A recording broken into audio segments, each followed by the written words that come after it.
আলাইকুম এভরিওয়ান। তো 2025 সালের শেষ জুমা ছিল আজকে। তো আমরা এই জুমার নামাজটা পড়ছি শাহী মসজিদে। তো আমাদের এই ইন্ডিয়া মনে হয় শ্রেষ্ঠ মসজিদ, তো এই জায়গায় অনেকে আসে নামাজ পড়ার জন্য। তো এই যে দেখেন শাহী মসজিদের যেই মাদ্রাসাটা, পাঁচতলা ভবন, তো অনেক সুন্দর করে বানাইছে। তো আজকে শেষ জুমা করলাম, মানে এই বছরের শেষ জুমা। আরেকটা বিষয়, কালকে আমাদের বাড়ির কাছে এলো আমাদের মসজিদের মাহফিল। আর ভিডিও কোন সময় হয়ে যায় না, যদি আপনারা জেনে থাকেন তাহলে চলে আসতে পারেন 27 ডিসেম্বর 2025। তো ইনশাল্লাহ প্রতি বছর এই মাহফিলটা দেওয়ার চেষ্টা করবো ইনশাল্লাহ।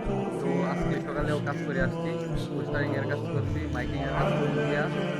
তো আপনারা যদি আসেন তাহলে আসতে পারেন। তো এখন আমরা 2025 সালের জুমার দিনটাকে বিদায় জানাচ্ছি।